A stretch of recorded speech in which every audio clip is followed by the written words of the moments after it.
Crashing the enemy's logistics will give you a great advantage. Ukraine is crossing the last red line of Vladimir Putin in the direction of winning the war.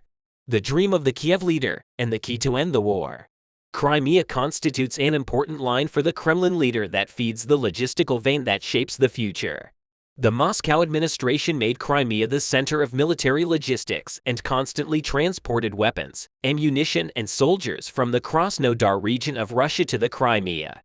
These logistics lines have been attacked many times as they feed the attacks on Ukraine. The last of these attacks in the last day, huge explosions took place on the Crimean railways. The explosion on the railways dyed the Crimean burning red and damaged Vladimir Putin's supply lines.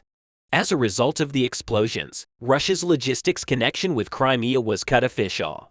While the cries of Ukraine's victory echo from the shadows in Crimea, the Russian army is experiencing its worst days here. Let's take a closer look at the red mornings and nights in Crimea. Unidentified people blew up the railway line in Crimea the other day. The explosion occurred around 8 a.m. in the vicinity of Bakhchisaroy. 8 Russian wagons were derailed as a result of the explosion. A state of emergency was declared in the region, and the movement of Russian electric trains in the Simferopol-Sevastopol section was suspended. This information was confirmed by the so-called advisor to the president of Crimea, Oleg Krychkov. According to Oleg Krychkov, passengers will be transported to the necessary stations by buses. Then the Russian media shared that the explosion occurred at the beginning of the train. 50 meters of the track was damaged. A 1.5 meters long crater was formed under the tracks. As is known, Crimea is critical for Moscow's control over the occupied territories in southern and eastern Ukraine and plays a role in the supply of Russian troops. Military experts say that the attacks on infrastructure serve to disrupt Russian military plans and make it difficult for Moscow to prepare for Ukraine's anticipated counterattack. According to the current report of the United Kingdom Ministry of Defense, based on intelligence data, an explosion on railroad tracks in Crimea disrupted the delivery of supplies and weapons to the Kremlin's Black Sea Fleet, including Caliber cruise missiles. UK intelligence said on May 18 that a train derailed near Simferopol, blocking the only route to the port of Sevastopol, which serves as the base for the Russian Black Sea Fleet. UK intelligence said Russia would take action to quickly repair the runway. Intelligence reported that the blast would disrupt the supply of supplies, potentially weapons such as Caliber cruise missiles for the Russian Black Sea Fleet. Any sabotage in this sensitive area would further raise concerns about the Kremlin's ability to protect other important infrastructure in Crimea. UK intelligence said the peninsula continues to play a vital psychological and logistical role in enabling Russia's war in Ukraine. In addition, Ukrainian Defense Intelligence representative Andriy Yusov stated that he was tired of the constant transport of weapons by the Crimean railway. Andriy Yusov stated that weapons, ammunition, armored vehicles, and other vehicles used in the war of aggression against Ukraine were carried on these lines. On the other hand, the third derailment of a Russian train this month behind the front lines in the war in Ukraine indicates that a new era of operation may have opened up ahead of a planned counterattack by the Ukrainians. During its full-scale invasion, Russia made extensive use of its rail network to transport troops, weapons, and supplies into battle and evacuate wounded soldiers. In response, Ukraine found ways to target the rail system through sabotage, drone or missile strikes. But military experts warn that it's too early to assess the impact of the attacks. As Moscow gathered its forces on the Ukrainian border in 2021, analysts tracked public rail databases to track backlogs. According to Mr. Bulegway, who defined the railway as the Army's central nervous system, the growth of the railway network was driven by the needs of the Army. Russia has been serving its army in Crimea since 2018 through a rail and road bridge connecting the region to Russia. The explosion that damaged the bridge last October forced Moscow to seek alternative routes. Ivan Fedorov, the exiled governor of the city of Melitopol in southern Ukraine, stated in an interview that only 30% of the supplies that pass through the city's railway now come from the Crimea. Emily Ferris, a research fellow at the Royal United Services Institute in London and expert on Russia, reported that Russia's using a private railway contingent of around 25,000 soldiers to repair damaged tracks, signals, or stations. Ms. Ferris said blowing up the railway a little bit with a drone might cause some damage, but it won't be catastrophic. Yet the exposed infrastructure proved to be a primary target for saboteurs. Russia is shaken by the Crimean attacks. These attacks damage the vital arteries that feed Vladimir Putin. Putin, who wants to avenge the attacks that interrupted Russian logistics, is bringing his missiles back into the game. Explosions and the hum of air defense missiles were heard in Kiev early last day, the latest in a series of Russian airstrikes on the Ukrainian capital. A duel between air defense systems and missiles took place over Kiev in the early morning hours. Local officials stated that the city was targeted by a large number of cruise missiles, all of which were shot down by air defense systems. The city's military administrator, Serhiy Popko, shared on social media that the wreckage of a captured missile fell in a neighborhood of the capital and caused a fire. Serhiy Popko stated that there was no immediate injury. Popko added that the missile shower was followed by reconnaissance planes deployed over the capital. City officials said that overnight missile attacks were launched in the southern port city of Odessa, which breached air defenses and hit an industrial infrastructure target. According to the Southern Command of the Ukrainian Army, a civilian was killed and 2 injured as a result of the attacks. The country's military reported that its air defenses intercepted 29 of the 30 missiles fired overnight in Ukraine. Kiev, in particular, has come under attack after attack in recent weeks after a relatively quiet period that tested the limits of the capital's air defenses. Authorities announced earlier this week that Ukrainian Air Defense systems, backed by Western-supplied systems, hit all missiles aimed at the capital, thwarting an intense Russian airstrike on Kiev, targeting location across Ukraine. The bomber included 6 Russian Kinzhal aeroballistic hypersonic missiles, according to Ukrainian Air Force spokesman Yuri Ignat. This missile was the most fired in a single strike in the war so far. Hypersonic missiles have been repeatedly touted by Vladimir Putin as providing a significant strategic competitive advantage and being among the most advanced weapons in his country's arsenal. Missiles are difficult to detect and intercept because of their hypersonic speed and maneuverability. But Western air defense systems, including American-made Patriot missiles, helped protect Kiev from the kind of destruction witnessed along the main front line in the east and south of the country. Will the West help Ukraine liberate Crimea? Ukraine is expected to launch a long-awaited counteroffensive in the coming weeks after months of preparations. Most observers believe that the attack will attempt to strike south towards the Sea of Azov to cut the land bridge in occupied southern Ukraine, connecting Russia to Crimea. If the upcoming campaign is successful, Ukraine may soon be in a position to begin the liberation of Crimea itself. This will mark a new phase in the war that will test both Russia's commitment to the occupied Ukrainian peninsula and the resolve of Ukraine's international partners. As the war enters its 15th month, the military situation does not seem to have a decisive advantage on either side. Russia's professional army, largely destroyed in the first 8 months of the war, was supplemented by the arrival of large numbers of newly mobilized troops. These fresh recruits have limited training and often substandard equipment. Kiev can now count on a large number of new troops trained in NATO countries and armed with modern Western weapons. Since the beginning of 2023, Ukraine's partners have increased its arms shipments to include a significant number of armored vehicles and tanks. The Ukrainian military also has the advantage of superior satellite and electronic intelligence provided in real time by the country's partners, as well as a self-reported force of 10,000 drone pilots. International efforts to arm and train Ukraine in the past 6 months have been directed at putting the country in a position where it could divide Russia's forces and threaten to cross the Kremlin's Crimean Red Line. Still, doubts remain over whether Ukraine's partners will support efforts to liberate Crimea if the opportunity arises in the coming months to end the occupation of the Crimean Peninsula. Western leaders will have to decide whether to secure a decisive victory for Ukraine or simply to prevent Ukraine from losing. The decisions they make will shape the outcome of the war in Ukraine and will have far-reaching consequences for the post-war international order. The epic resistance of the Ukrainian army has spread to Russian territory. Explosions and fires occurred one after another in Russia. The invasion attempt turned into a big war, and it seems that Russia will be the losing side in this war. There are many reasons for the failure of the Russian army. One of the most important of these reasons is undoubtedly the fact that Putin's invasion of Ukraine was launched purely on the basis of his personal ambitions, without the knowledge of the majority of the army and the population. When the Russian leader, Vladimir Putin, marched his tanks into Ukraine's Donbass on February 24, 2022. The invasion attempt had officially begun. However, the vast majority of the army and the population did not find out about the start of the invasion until later. The invasion, which Putin launched for his political career and interests, did not find support from the Russian people and military. While the public organized continuous protests for an end to the war, many soldiers in the Russian army did not want to take part in the occupation of Ukraine. Faced with a military that did not want to fight, the people who did not support him and Ukraine, Putin was in deep trouble.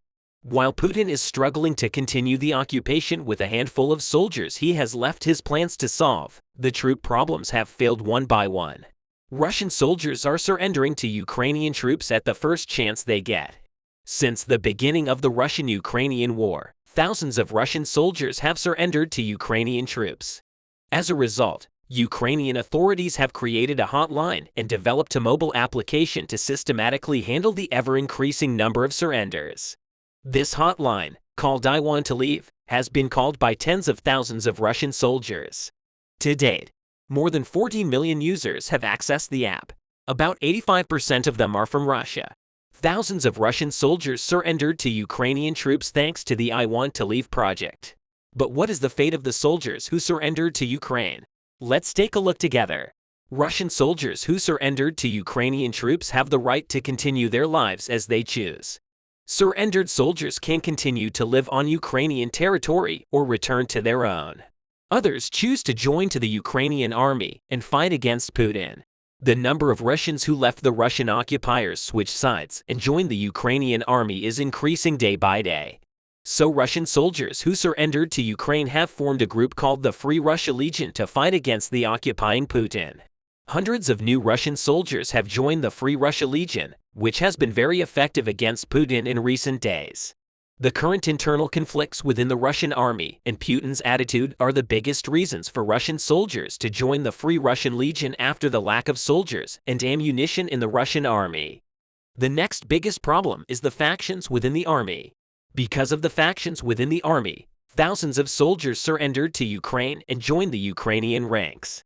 The Wagner Group, a private mercenary company of the Russian armed forces, and the Kadyrov Chechens are the two main factions within the Russian army. In this case, the Russian army is actually composed of three different groups: the Russian armed forces, the Wagner Group, and the Chechens. While the Wagner Group soldiers do not obey the commanders of the Russian army of the armed forces, Chechen soldiers are ostracized, subjected to hostility and racism by both groups because of their beliefs and race. These groupings create many non-humanitarian problems. Russians who do not support Putin's idea of invading Ukraine and who want to get rid of the factions within the army are joining the Free Russian Legion. When Russian soldiers who did not want to fight against Ukraine ask themselves the question, "Why am I at war?"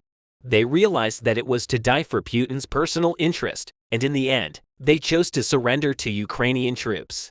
The soldiers who surrendered to Ukrainian troops asked themselves the question, "Why am I not fighting against the occupiers?" The answer to this question gave birth to the Free Russian Legion. A Russian soldier who joined the Legion explained the situation in the following words: "I entered this war anyway. I thought I could either die as an occupier and a murderer or die with a clear conscience. So I switched sides." Russian soldiers unwilling to fight for Putin's brutal occupation, plans and interests surrendered to the Ukrainian army and formed the Free Russian Legion in their manifesto. The Legion stated their goals as follows: fighting for a new Russia and liberation from Putin's dictatorial regime. Russian soldiers who want to join the Free Russian Legion face a difficult interview. These interviews are designed to identify those who want to infiltrate as Putin's agents and to test the soldiers' endurance. Soldiers are first subjected to a lie detector testament. Those who pass the test are subjected to a tough training program. After completing this training, the soldiers are eligible to join the Legion and start fighting against the Russian invaders. Legion members hide their identities as most of their families are in Russia. In the video messages they broadcast, the Legion members hide their faces with masks and disguise their identities with pseudonyms. In the context of international agreements, the Ukrainian authorities provide the necessary guarantees to the Russian soldiers who surrender under the project, as well as legal support, medical assistance, 3 meals a day, and contact with their families. Ukraine, which does not see war not only as killing virtuously, demonstrates that winning the war also means winning people's hearts. Recently, images shared on social media showed the fighting spirit of the soldiers of the Free Russian Legion. A masked Russian soldier in the footage said that he took a risk by joining the Legion, but he would risk everything to fight Putin because Russian leader Vladimir Putin has trampled on human dignity in order to invade Ukraine and has also shown a very bad rule against the Russian people with his repressive regime. The 25-year-old soldier explained that they are fighting to end Putin's inhumane actions and to achieve a free Russia. Another Legion member who referred to himself as a professor said, "I realize that there are men like me on the other side.